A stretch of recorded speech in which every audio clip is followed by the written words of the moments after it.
anos 1970, escolas públicas da rede estadual de ensino do estado de São Paulo obrigavam alunos a usar uniforme, fazer fila e cantar o hino nacional antes da aula.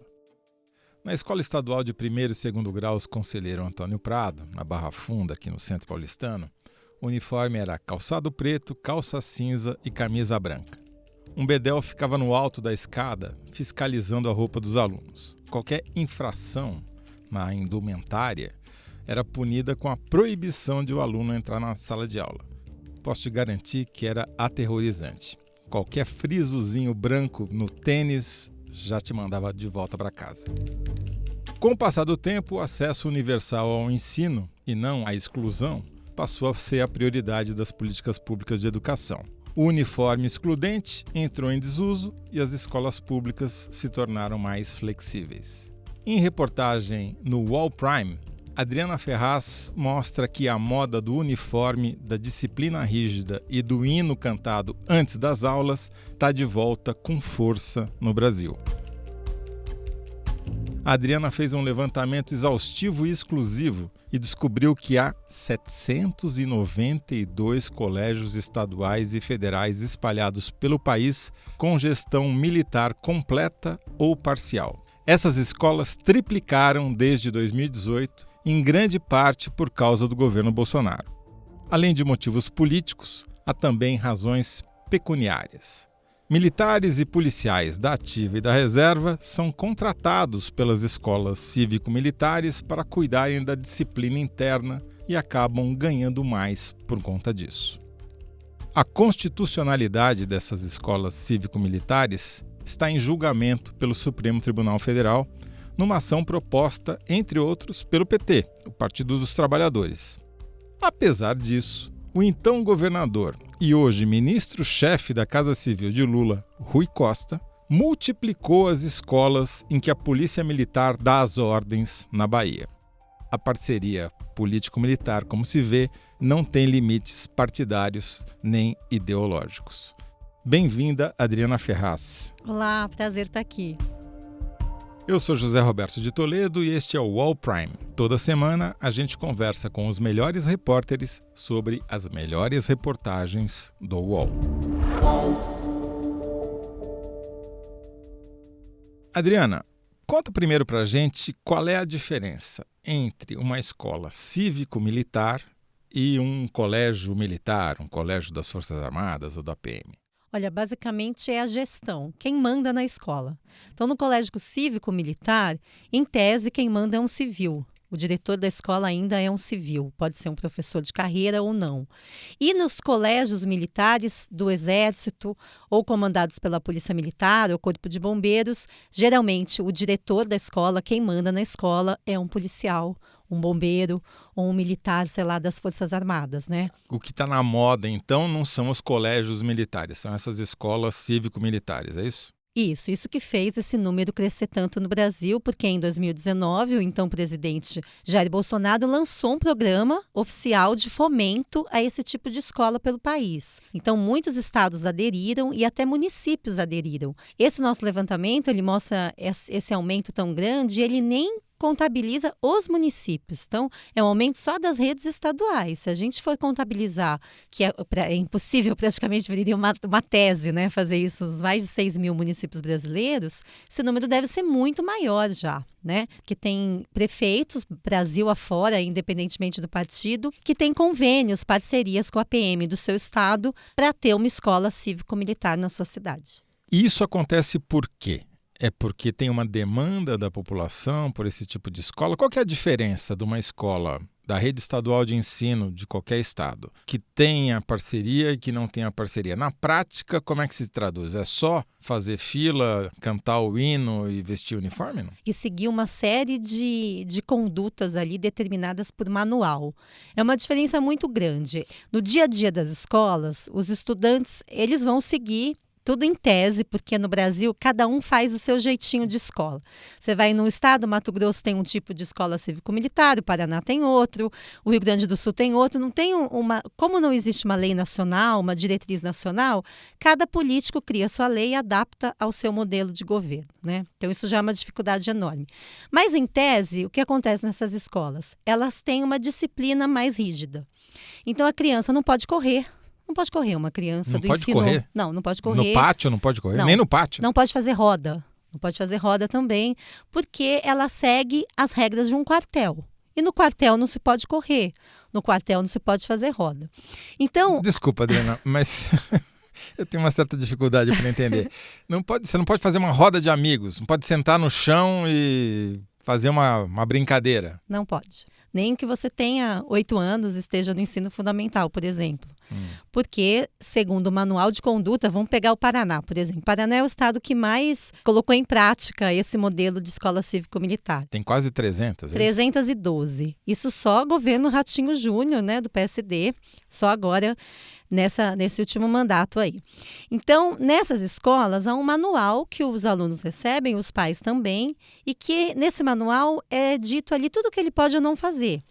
E entre as coisas que ele não pode fazer é correr. Quem vai cuidar disso? O monitor, que é um policial da reserva, que é pago pelo governo Ratinho Júnior ali para fiscalizar essa conduta do aluno. Então, no caso do Paraná, olha só, o monitor tem até um aplicativo na sua mão, eles desenvolveram um aplicativo, fica no celular, e esse aplicativo ele concede ou ele tira pontos dos alunos. O aluno começa com 10 pontos de crédito, Adriano. Quando que ele ganha crédito? Quando ele ajuda um colega, quando ele participa nas atividades da escola, bolinha de papel no chão ele junta e joga no lixo. Com esse tipo de exemplo, de comportamento, ele ganha crédito. Quando que ele perde crédito? Quando ele empurra um colega na fila, quando ele sai correndo e corre pelo pátio. Essas questões básicas que esse menino e essa menina não têm mais referência.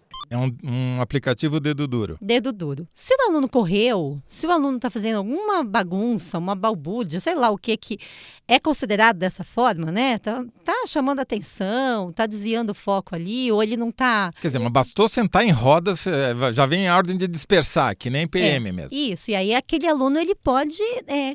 perder pontos, né? Ele perde pontos naquele aplicativo. Não, no comportamento dele. Porque aula, em tese, é separada. A parte pedagógica, como é uma escola cívico-militar, esse é o discurso, né? Que a parte pedagógica ela é conduzida pelos civis, professores contratados pelo Estado.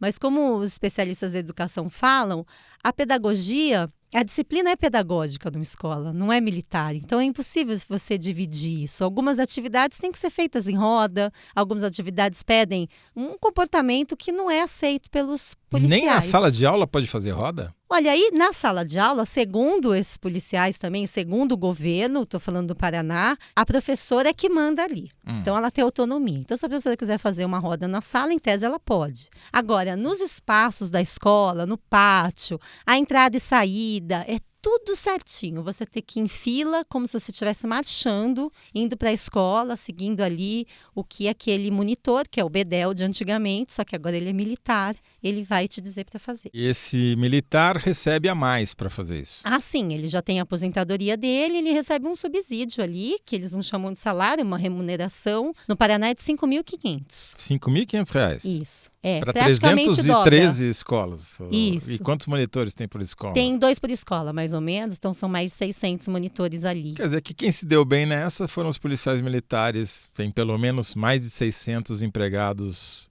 mesmo que não seja chame salário, cada um deles ganha R$ 5.500 por mês. Tem 13º também? Ou não é CLT, né? Entendi. Então, é por mês. Mas isso só no Paraná, né? E é um gasto extra, né? Porque as outras escolas não têm esse gasto. Então, as escolas militarizadas, sejam elas cívico-militares ou militares diretamente da polícia, elas têm um custo a mais para o Estado. E me diga uma coisa, todas têm uniforme? Depende do dia. Então, por exemplo, tem o dia da educação física, isso eu descobri também fazendo a matéria. No dia da educação física não precisa ir fardado. Deixa a sua boina, o seu coturno, a sua meia. Coturno?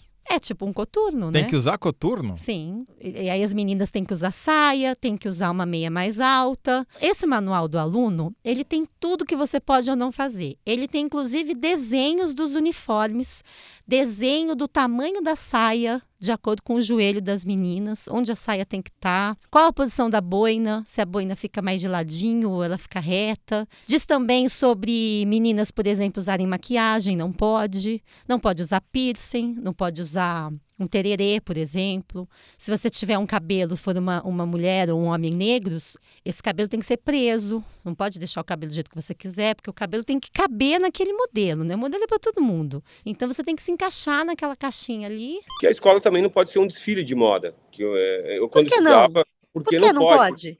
Tem as diferenças sociais, Adriana. Se eu vou com uma camiseta de marca, tem um com meu colega. Não, mas que eles têm tem uniforme, secretário. Na rede pública não. tem uniforme, então o uniforme é usado. Estou dizendo das diferenças de cada um. Um quer ter um cabelo comprido. Eu vou usar o boné. Um boné de marca. Vamos lá, não é uniforme, o boné. Eu vou usar o meu brinco, tal coisa. Então, isso expressa as diferenças sociais entre os estudantes. O que tem hoje, que a gente pede para o aluno, você quer usar o cabelo comprido, a gente pede para ele amarrar o cabelo. Porque é o ambiente que tem que ser as pessoas, que está organizado dessa forma. O que a gente fala para o pai e para a mãe? Se você não quer esse ambiente, é falar assim, eu quero que meu filho use o cabelo dele, um Rastafari. Eu quero que meu filho use. Então, ok, ele vai poder usar em outra escola. Essa escola, ela tem um regimento que faz parte dela, esse tipo de disciplina e comportamento em relação ao procedimento dentro do dia a dia da escola. É uma rotina. Se eu começo a descaracterizar a rotina da escola, isso acaba quebrando aquilo que foi construído. Se você usa um cabelo em desacordo, você perde pontos. Se o seu uniforme está amassado, você perde pontos. Mas esses pontos que você perde se refletem no final do mês numa nota de comportamento? Isso tem alguma consequência? Para os alunos, sim, porque você não é promovido, vamos dizer assim. Promovido? É difícil de entender, né? Mas essa pontuação do comportamento, ela deixa os alunos hierarquicamente acima de outros. Então, se um aluno é muito obediente, segue direitinho ali o que o manual determina, ele pode virar o xerife da sala. Esse nome você falou de brincadeira agora. Não, de acordo com o Estado é um nome. Pode ser fiscal da sala, chefe da turma, xerife da sala. Um estudante por semana passa a ser o líder daquela turma. Ele apresenta os seus colegas para o professor, ou seja, toda vez que chega a professora Adriana na sala, ele fala, professora Adriana, boa tarde. Os colegas falam, levantam-se e dizem boa tarde. São coisas mínimas que você acha, que coisa idiota, mas é algo que dá resultado. A deferência ao professor começa a ser mais explicitada, com mais rotina e com mais celeridade. A conduta desse fiscal na sala é muito impressionante. Entra uma professora na sala, vamos imaginar uma sala com 30 alunos. Entra uma professora que não é militar, é civil. Aí levanta esse xerife da sala, menina ou menino. Bate continência, como um soldado, num quartel, para a professora, pede licença para falar, a professora concede, aí ela fala, sei lá, bom dia, professora, há 30 alunos presentes, 2 faltantes. Apresenta a turma. Quem faz a chamada é a xerife, Isso. Não é a professora. Aí ela já apresenta, então, se está todo mundo ali, se não está, a professora, obrigada, fulana. Aí a fulana bate a continência de novo e fala descansar para a turma. E aí a turma relaxa. É a comandante mesmo, é a xerife comandante. Mesmo. Entendi. Às vezes, esse cargo dura uma semana, 2, vão se revezando os alunos nisso. De acordo com a pontuação. De acordo com a pontuação. Um aluno que não cumpre as suas regras nunca vai ser o xerife da turma. Vai ser sempre o recruta zero. Mas esse daí, ele pode ser punido de alguma maneira? Pode ser excluído da escola se ele começar a ter uma pontuação muito ruim de disciplina? Pode, eles podem considerar que ele não se adaptou àquela escola e podem expulsar, sim, esse aluno. Há estados que têm um percentual já disso. A gente apurou que em Goiás, por exemplo, cerca de 3% dos alunos não se adaptam e são expulsos da escola, são enviados para a escola da rede. No Paraná, por exemplo, o secretário que nos atendeu, o Rony Miranda, que é secretário de Educação, ele diz tranquilamente, olha, nossa rede tem escola tempo integral, escola cívico-militar e escola regular. O aluno que se adapte em alguma delas, tem para todos os gostos.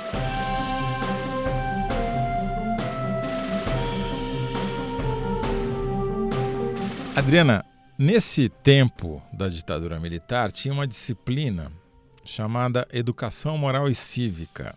É verdade que as escolas cívico-militares reinventaram essa disciplina com outro nome? Sim. Agora são aulas de civismo, que as escolas oferecem. Elas não entram no currículo, porque o currículo não prevê aulas de civismo, né? A legislação não prevê esse tipo de ensinamento, O que né? é Vamos dizer civismo? assim. Ainda não entendi, viu, Toledo? Não consegui entender. Tem Eles alguma coisa a ver com misturam- civilidade, não? Não. Nem nada, tá. Amor à pátria, ao seu próximo. É um discurso muito do governo passado, sabe aquele pátria, família, sabe? Liberdade. Sei. Liberdade não tanto, né? Mas pátria, família, respeito, tudo é assim. Independentemente se a escola é estadual, municipal ou até privada, o discurso é esse. Olha, o nosso modelo, ele prega o respeito, a disciplina, o patriotismo. Então, o civismo seria uma reunião de Mas tudo isso daí. optativa? Não. É obrigatória? Mas não tem nota. Pelo que me Entendi. falaram, não tem nota.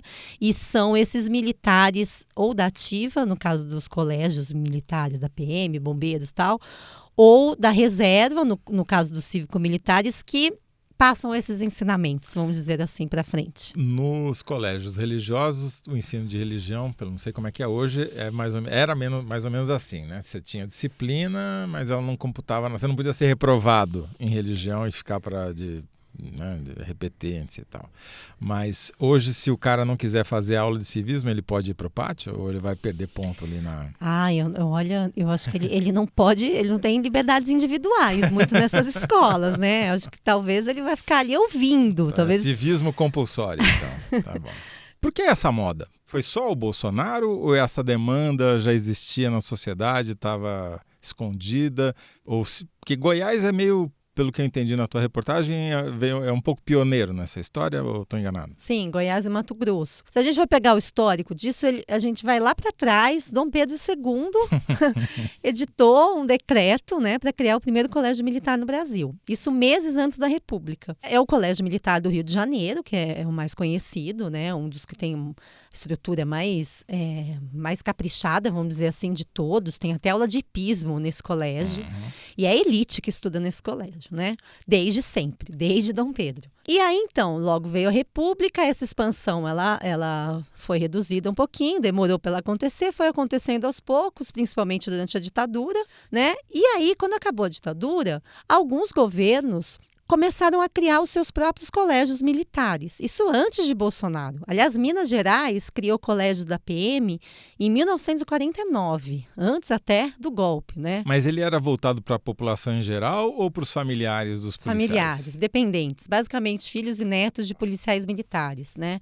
O que sobrava era sempre assim, sobrava vaga, aí fazia sorteio, aí colocava alunos que estavam ali na fila de espera. Mas então esse movimento começou, que é o que os educadores falam da militarização da educação pública no Brasil, né? Primeiro com os colégios militares, mas ainda assim um nicho muito específico, mas aí com Minas Gerais criando os colégios Tiradentes, que eles chamam. São 30 hoje em Minas Gerais. Eles foram os pioneiros. Depois, então, quando acabou a ditadura, Mato Grosso e Goiás começaram a militarizar suas escolas, que para educadores é mais grave ainda, porque a escola era pública, era uma escola para todo mundo, e de uma hora para outra aquela escola foi mudada, alterada e foi reservada para esses dependentes, né? Sim. Então, a maior parte das escolas que são comandadas por PM, por bombeiros, tem pelo menos 50% das vagas destinadas a filhos e netos. Entendi. E o resto você faz um sorteio para entrar. Agora, o que cresceu nos últimos anos que você identificou, triplicou esse número aí de 2018 para cá, são essas escolas cívico-militares que são geridas em tese por civis e que tem militares com dativa. Também tem dativa ou só da reserva? Também tem. Sim.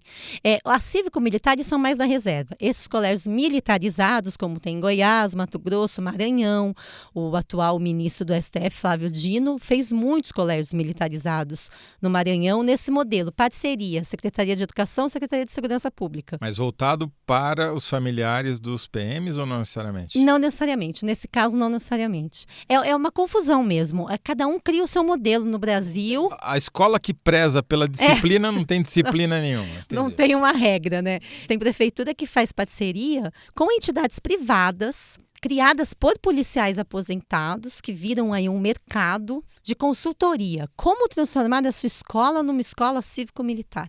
Aí, então, o policial aposentado oferece esse serviço e algumas prefeituras contratam. Para a gente ter uma ideia do quanto isso perdeu, assim, Quer dizer, tem coach controle. militar agora também. Tem coach militar.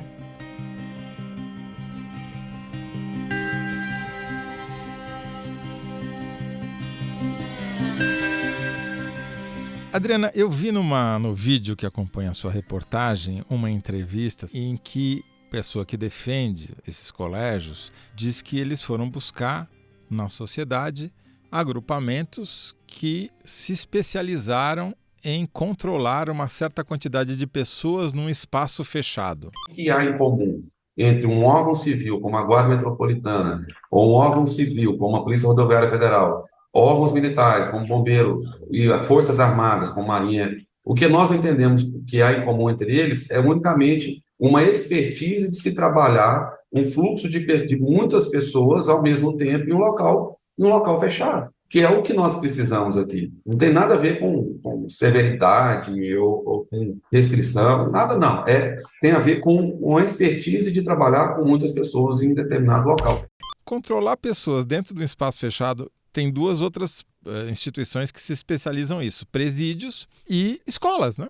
Desde sempre, talvez até antes dos quartéis, né? Porque afinal de contas as escolas são sempre um espaço fechado que tem lá um grupo de pessoas que outras mandam e ensinam, não é assim? Exatamente. Essa é a teoria que eles querem passar de que, olha, a gente não se mete na educação. Essa é quase que uma justificativa. Olha, o nosso lado, a nossa expertise é a disciplina.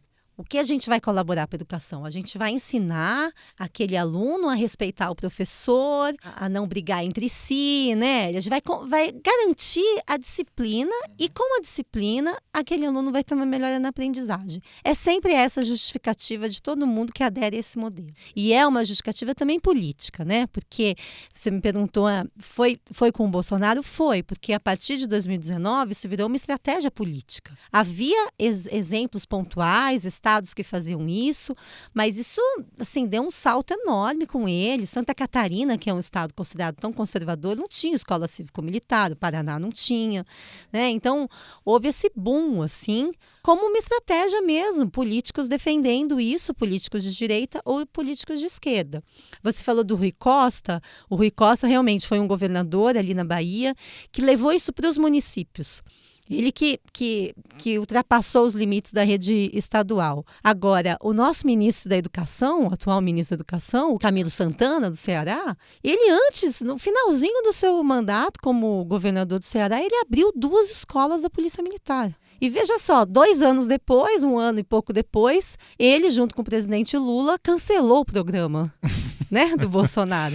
Isso que eu queria falar com você. Quer dizer, uma das primeiras medidas do governo Lula foi cancelar esse programa do Bolsonaro. Isso se refletiu na prática de alguma maneira? Parece que o efeito foi contrário, viu? Não dá pra gente, cientificamente não dá pra dizer isso, mas onde havia colégios cívico-militares, eles foram mantidos. Nenhum governador falou, vou fechar. Não falou, pelo contrário. Os governadores ali se viram ali numa situação, ele não quer, então agora é que eu vou fazer. Então começaram a criar leis estaduais para moldar a sua política como era conveniente. A gente vê aqui o governador Tarcísio de Freitas de São Paulo. São Paulo é um dos estados que não tem nenhuma escola cívico-militar. A única escola militar em São Paulo é o do Exército, que foi inaugurado pelo Jair Bolsonaro. Nem isso São Paulo tinha, né? Está agora em construção uma nova sede ali perto do Campo de Marte. Mas São Paulo não tinha nenhum, não tem cívico-militar. O que o Tarcísio fez? Logo em seguida do Lula cancelar, mandou um projeto para a Assembleia, aprovou uma lei e agora está brigando na Justiça. Só que essa lei foi sustada na Justiça, é isso? Foi, mas eles recorreram e agora estão insistindo para que isso aconteça. O programa está seguindo, eles não paralisaram nada.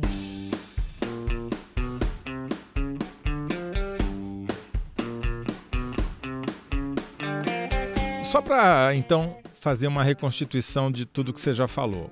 É um fenômeno nacional que governadores de vários partidos do PT, a União Brasil, PSD, PL, todos seguem. Imagino que haja uma demanda. E pelo que eu li na sua reportagem, essa demanda é tão grande que o número de vagas oferecidas por essas escolas cívico-militares é insuficiente para atender todo mundo que quer entrar nelas, é isso? É o que os governos falam, né? Goiás é um exemplo disso.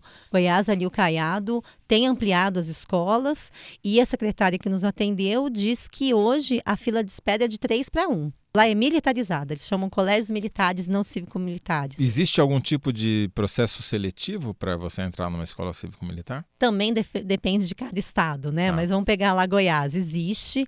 Esse processo ele foi parar na justiça lá também, o Ministério Público entrou na justiça justamente para impedir essa pré-seleção, né? Porque se você faz uma provinha, um cursinho, você acaba colocando alunos que vão melhor nessa prova, Claro. né? E aí é claro que a chance daquela escola ter melhores resultados aumenta. Então ali o Ministério Público fez uma intervenção e hoje é sorteio de vagas. Então, sorteio, as Pelo famílias YouTube, se ao inscrevem vivo, não é isso? e faz sorteio pelo YouTube. Começou na pandemia, eles acharam que deu certo e continuaram assim.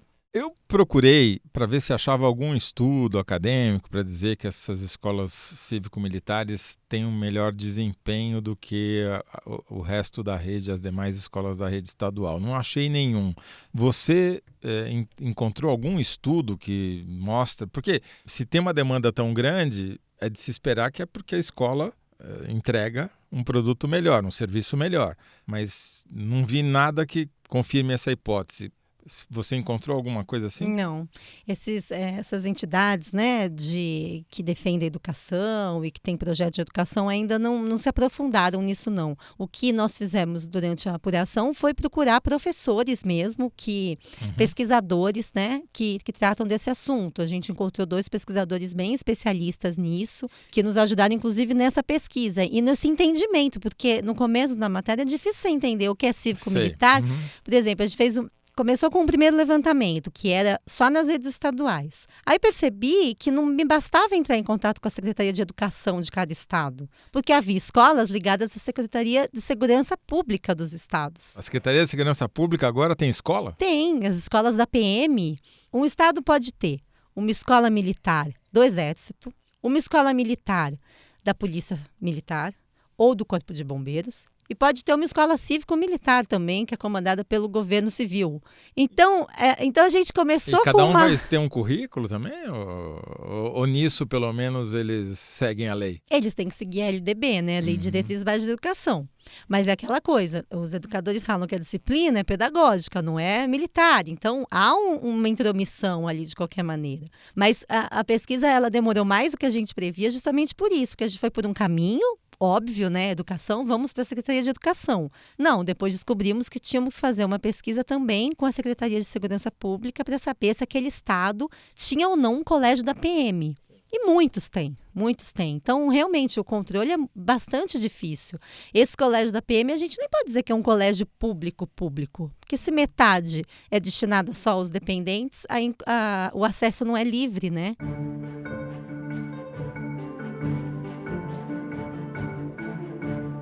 Agora me explica uma coisa, e o Ministério da Educação, qual é a posição deles na prática em relação a essas escolas? Eles são contra, são a favor ou muito pelo contrário? Eles são contra atualmente, o MEC do E governo não apoiam Lula é de modo contra. algum? Não. O apoio que existia no governo Bolsonaro não era só um apoio político, era um apoio financeiro. Esses monitores que nós conversamos eram pagos pelo governo federal. No governo Bolsonaro.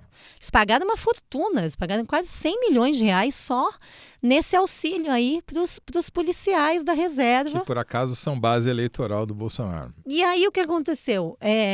Quando mudou-se o governo, mudou-se a diretriz, né? Então, não vamos pagar, mas acabou o incentivo. Porém, como o STF ainda não se posicionou a respeito da legalidade desse modelo, a gente viu uma série de governadores aprovando as suas leis nesse vácuo. Entendi. E aí estão criando os seus próprios modelos, pegando os policiais da reserva, da PM ali, e pagando da mesma maneira que o governo Bolsonaro fazia. Então vamos falar um pouquinho sobre essa ação direta de inconstitucionalidade que foi movida por alguns partidos políticos, entre eles o PT, o PCdoB, que fase ela está de tramitação no Supremo? Olha, ela foi apresentada por causa do modelo do Paraná, né? Porque foi o Paraná que iniciou esse processo assim de tanta repercussão no país. O ministro Dias Toffoli, que está com o caso, já pediu manifestação da PGR e da AGU. e as manifestações são manifestações contrárias. PGR, Procuradoria-Geral da República, AGU, Advocacia Geral da União. Isso, são contrárias ao modelo porque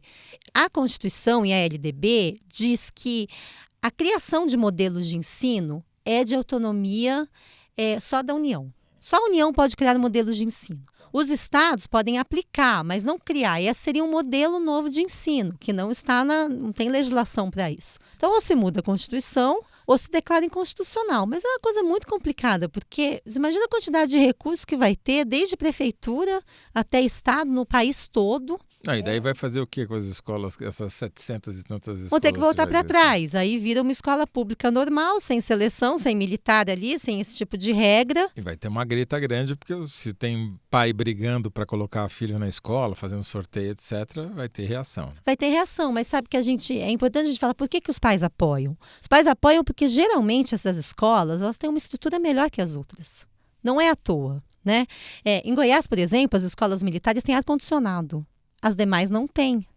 Quer o dizer, Estado é um calorão danado, né? O governo privilegia as escolas que têm militares. Sim, privilegia as escolas. Dá mais dinheiro estrutura pra é elas. melhor, financiamento é maior, a começar pelos monitores, que é um cargo a mais, vamos dizer assim, Sim. né? Tem mais gente na escola. Os pais falam que nessas escolas o professor falta menos. Qual é um dos grandes problemas na rede pública hoje? É falta de professor, né? O aluno fica lá com aula vaga. Diz que nas escolas militares isso acontece menos. Por quê? Porque há mais dinheiro e há toda uma organização e uma exigência maior ali. Tem professor que também quer ir para a escola militar, não é todo professor que não gosta, Por quê? porque se sente mais confortável para dar aula nesse modelo. Mais respeitado? Pode ser que aconteça, né? Não dá para dizer que não, pode ser que aconteça. Se eu entendi bem, essas escolas que já seguem esse modelo militarizado, elas não estão em todos os lugares e atendem todo tipo de público. Elas vão fazer frente a uma demanda de um determinado perfil de pais e de alunos, ou não. Ou ela está espalhada tanto em lugares pobres quanto em lugares de classe média. Porque, por exemplo, o uniforme, quem paga? Depende também, tudo depende. Tem estados que cobram uma taxa por uniforme e outros que não. Pode isso? Não pode, se for ver, se uma escola pública não pode pagar nada, Sim. né? Mas é um uniforme festivo, um uniforme complementar. Tem a associação de pais e alunos, que também em tese você não pode cobrar e cobram. Há uma série de discussões aí, justamente do ponto de vista de quão pública é essa escola militarizada.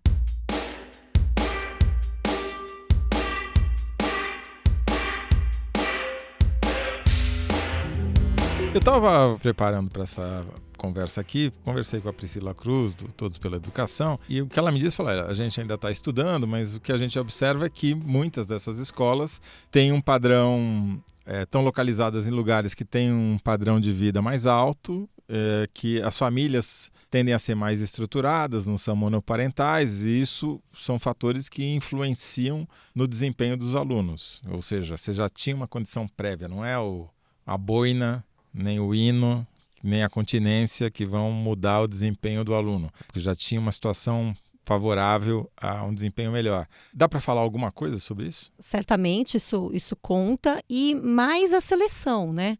A seleção acho que complementa esse pensamento dela, porque você coloca já alunos que vão passar num certo teste, então eles já chegam numa outra condição. Isso sem levar em conta os dependentes, né? De filhos ou netos de militares, mas você faz uma provinha, né? Então não é qualquer aluno ali da rede pública. Então isso realmente pode fazer uma diferença. Agora, em relação aos locais melhores, acho que isso não serve para todos. Por exemplo, no Paraná, como o número é muito alto, 312, eles pegaram muitas escolas de bairros vulneráveis.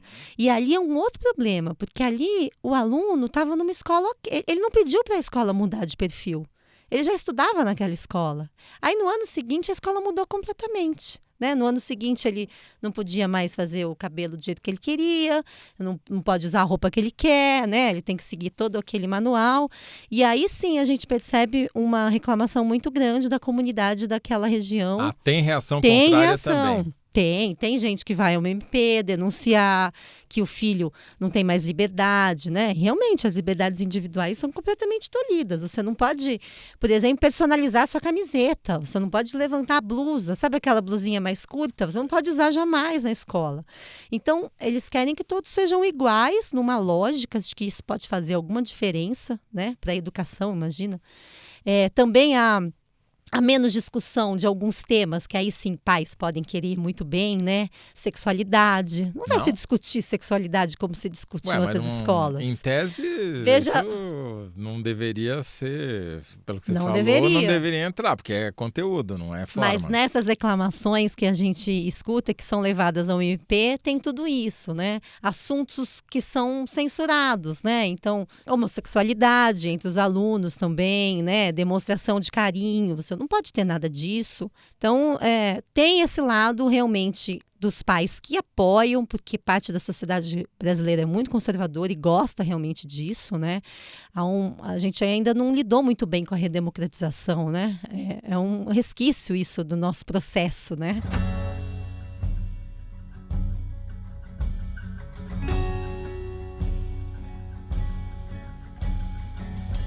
Pelo que eu estou entendendo, então, Adriana, não é uma coisa que... não é um projeto para... nunca chegou a ser um projeto para militarizar todas as escolas. É um projeto para você criar bolsões de escolas com determinado perfil, que atendem um determinado público, que vão receber mais e ter mais infraestrutura e mais condições, melhores condições que outras. É meio que criar uma elitezinha. Sim, que gosta sim. de prestar continência. Sim, dentro da mesma rede, né? É isso mesmo. Tem escola, tem estado, mas tem estado que você pode escolher, vamos dizer assim. Pelo menos o discurso é que você pode escolher. Que você pode pedir uma transferência. Mas imagina a dor de cabeça, né?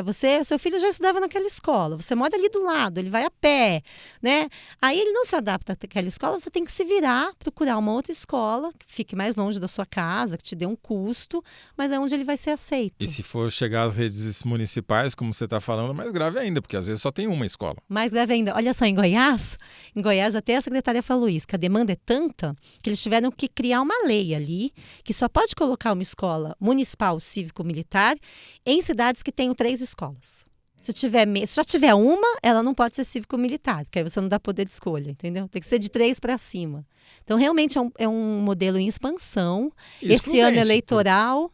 Porque se você está privilegiando essas escolas com mais recursos, com mais material, com mais gente, em detrimento das outras, e está criando um monte de regras que podem levar à exclusão dos alunos que já estão na escola, você não está promovendo a escola como um lugar que você vai ter gente com pontos de vista divergentes. Você está, na verdade, tentando criar um gueto dentro de essa escola que só tem um determinado tipo de pessoa. Certamente. E olha só, é um projeto político, né? Não é um projeto de governo. Porque se muda o governo, aí vai lá, o próximo prefeito, o próximo governador, pode voltar tudo para trás, né? É uma coisa que a gente não... Como não está não tá na lei de diretrizes básicas de educação, né? Não é um modelo aprovado, né? E incentivado, a gente fica assim... Pode ser que se gaste todos esses recursos numa gestão e na outra gestão o próximo eleito fale, não quero nada disso, volta tudo para trás. É complicado. Ou o contrário, né? Se ganhar voto, né, tenta ampliar ainda mais. Adriana, dá para a gente prever o que vai acontecer no futuro próximo diante dessa decisão pendente do Supremo Tribunal Federal? Não, ainda não tem prazo para ela ser julgada. Eu acho que pelo que a gente apurou nessa matéria, o que dá para dizer é que enquanto isso não acontecer, a expansão vai se dar mais nas prefeituras a partir de agora. Os estados, eles meio que chegaram num certo limite. O Paraná, por exemplo, não quer mais ampliar. Já tem 15% da rede mais ou menos nessa situação. Então, não quer ampliar. São Paulo é um que quer aderir, porque também não tem nada. Mas 100 escolas não vai ser uma taxa, pelo menos, muito grande em relação ao total, né? Então, acho que a expansão agora ela se dá muito nos municípios. E nesse ano, especialmente, que é eleitoral, é uma bandeira de campanha aí para muitos candidatos mais à direita. O prefeito Ricardo Nunes, por exemplo, já deu declarações que quer fazer esse formato em São Paulo, né, na capital, que não tem. E muitos outros candidatos Brasil afora, quando se fala em educação, se fala em escola cívico-militar. A gente achou até um SESC militar.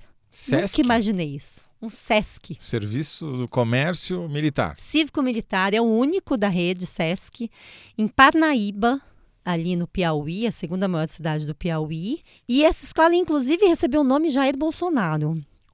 Então o presidente foi lá inaugurar, mas aí alguém percebeu, né? Alguém deu a dica ali, olha, autoridades em vida não podem dar nome a equipamentos públicos. E agora ela chama Aí trocaram, agora é só cívico-militar, unidade SESC cívico-militar.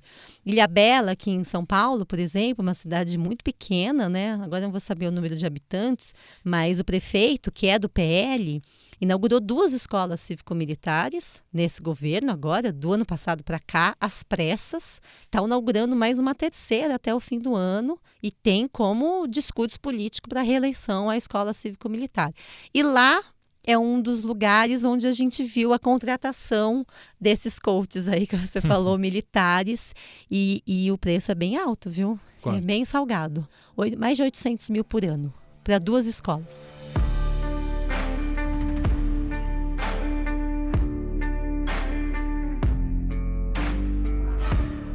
De fato, você criou um novo mercado de trabalho para quem tem patente, né? Se tem alguém ganhando, com certeza são esses monitores militares, né? E tem até escola privada.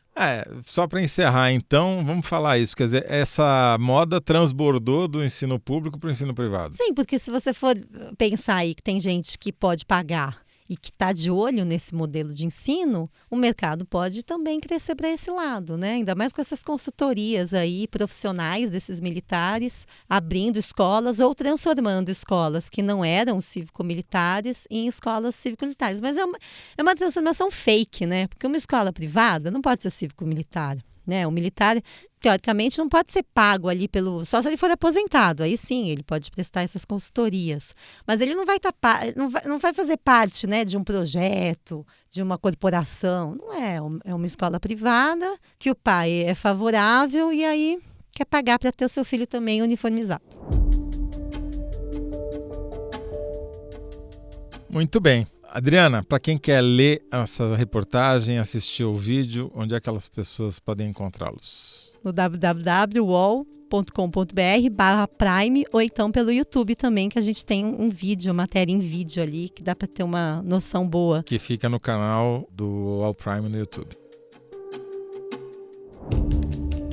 Muito obrigado, Adriana Ferraz. Primeira vez que você vem aqui, espero que volte em breve. Eu também. Tchau, gente. Obrigada. Eu sou José Roberto Toledo e faço a apresentação do podcast UOL Prime. Conversei hoje com a repórter do UOL, Adriana Ferraz. O roteiro é da Helena Dias. A captação é do Jefferson Barbosa. A montagem e desenho de som é do Lucas Zacarias. Trilha sonora original, João Pedro Pinheiro. Trilha sonora incidental, Epidemic Sound. A coordenação é da Caroline Monteiro.